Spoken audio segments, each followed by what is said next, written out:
Mr. Singh, I'm very happy to finally meet you and be able to talk to you about your new film, The Shepherdess and the Seven Songs. It's an honor to be talking to you, a masterful director making movies in 2022.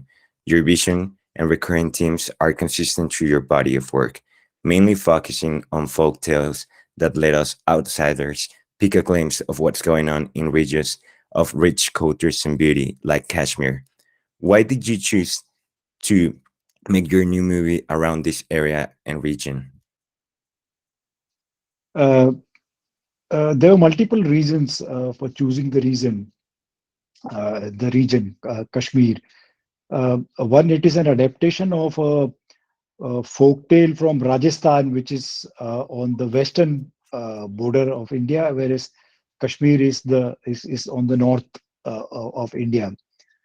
Uh, it was set in the same tribe actually, so there was one reason. And then,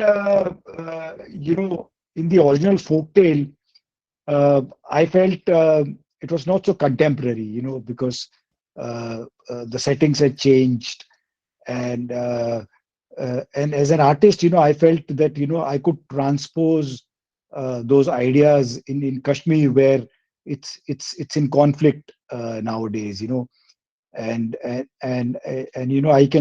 could use this whole idea of the Kashmir conflict as an allegory in the folk tale. So yeah, and so the one reason, and then also Kashmir has a very spiritual history. So I wanted to use that history also in making this film. So yeah, that's why Kashmir. That's very nice. Thank you for sharing that. It seems like a very organic way to work. It almost natural, probably. Yes. This also feels like a return to your first work, La Juanti. If I don't know if I'm pronouncing this correctly, but how did you draw inspiration from your first body of work and translate it into The Shepherdess? Yeah. Sorry, I just lost you. Yeah. Can you come once again? Oh, no problem. No problem. I will Yeah. repeat it then. Um, all right. So this feels like very similar to your first body of work, La Juanti. I don't know if I'm Yes. pronouncing that correct, but It's one can correct. tell Yeah. you draw Lajwanti. inspiration from it. All right. Thank you very much. Yes, because it's the same writer. Uh, I've drawn the folk tales. Both come from the same writer, and also they are very similar in themes. Uh, so initially, this was supposed to be my first film, but I did not get the rights of this film, and I got the rights of those, so I made that film. and and then I was contemplating on this story. It came back again and again to me, and then I thought maybe let me adapt it to Kashmir. And then we approached the writer's son again, because he had passed away, to get the adaptation rights, and he agreed. And that's how this film got made. So of course there are a lot of similarities uh, in the uh, in the choice of the protagonist, and the desires of the protagonist, and also fighting the whole conservative set of ideas which one grows up with. So yeah, there's some similar themes running across in both Yeah, the films. you can Yes. definitely tell there's a bit of rebelliousness in both characters too. I Yes. was reading some reviews about some from American authors in Roger Everett's portal, Yes. and they weren't quite getting the emancipation uh, thing going on. I think they're more used to a woman character empowering towards the middle end of the movie and just showing it, and you work on a very different set of tools to make this happen, but in a more spiritual way. Can you talk to me about it? Yeah. You know, because we come from a very different story trade. telling tradition itself, which is very different from the West. How the Western idea of it draws a lot from the Aristotelian poetics. We come from a very different. We imbibe a lot from the inside, actually, from the folk, and it's not necessarily all about drama in that sense, because a story also has to wander in different directions.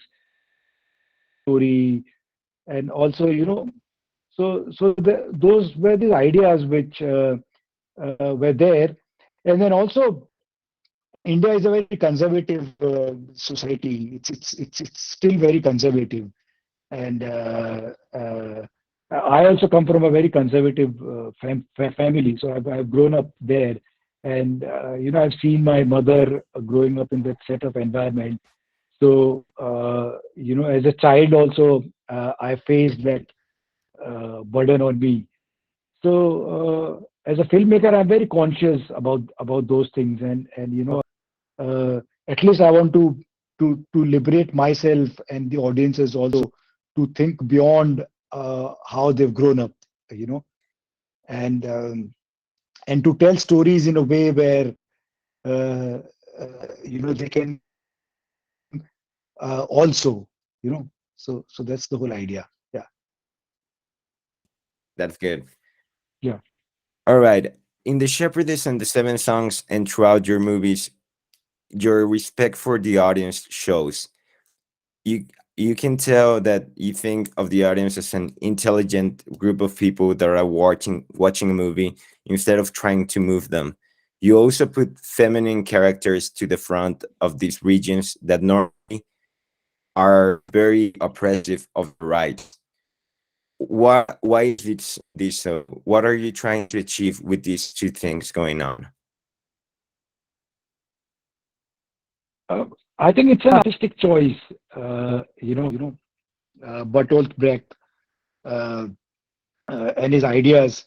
So, in that sense, I want my audience also be intelligent and reflect and ruminate on what they are watching. Uh, uh, and then also, the purpose of art is also to scratch the surface of reality, because sometimes realism doesn't tell the real truth. You have to scratch the surface and then you move beyond and then dig the truth from inside and then bring it out in the open, and foreground it, the reality with the deeper truth. So as an artist, I think I'm just trying to do that. Yeah, yeah. Perfect. And how about your feminine characters in these regions that normally those wouldn't be protagonists in folktales, you know? And I know that the work of Vijay Dan Jetta is very important for you. So, Yes, what are you trying to use a feminine subtext here? of course, yes, very much, because Vijay Dandita also did that. Uh, he would go and collect his folk tales mostly from women, and then while interacting with them, he was very aware about their desires also, and about their dreams, uh, which he knew, you know would always remain unfulfilled. So, and then what he would do is he would reinterpret those folk tales, because he was also a Marxist, and then he would reinterpret those folk tales and give them a Marxist reading.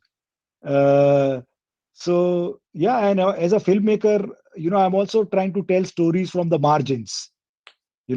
So the choice of the regions, but within the margins also, I feel women are more, much more marginalized within the Yeah, marginalized. So yeah, so for then it sure. becomes more important to tell their stories also. So yeah, I'm also trying to do that. Yeah. That's very interesting. Thank you very much about that. Lastly, you speak about realism in your films. However, they feel much more like a dream.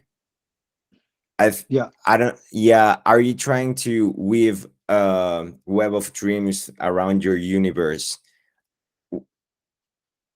Yeah, the way I shoot is very much realistic, but then uh,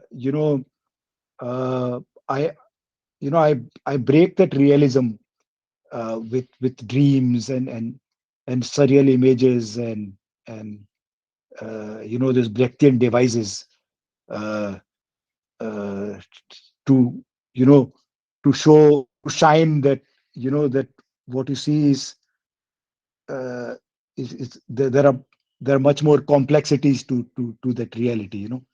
Yeah. So yeah, yeah, At the end of the Shepherdess and the Seven Songs, Layla returns to nature in her natural state as well. yes, What yes. is this you're trying to convey in this last sequence? I think I'll just leave it on the audience, because it's their film. Let them create their own meanings. Because yeah, so yeah, so there's one answer you've already stated. So All right. yeah, yeah, Perfect. yeah. Well, that's it for my questions. Thank you very much, Mr. Singh. It's an honor, as I Thank said, to you. be interviewing you. I think your work is very interesting, very necessary in these times. So I No, want to thank you very yeah, much. yeah. No, I thank you and the Mexican distributor to take the film across Mexico and screen it there. It's an honor, and I hope the Mexican audiences relate to the film, and whatever is the feedback, they're most welcome to write to me. For Thank sure. you. We'll be in touch then. Thank you very much again. Thank you. Thank you. Thank you. Yeah. Yeah. Thank you.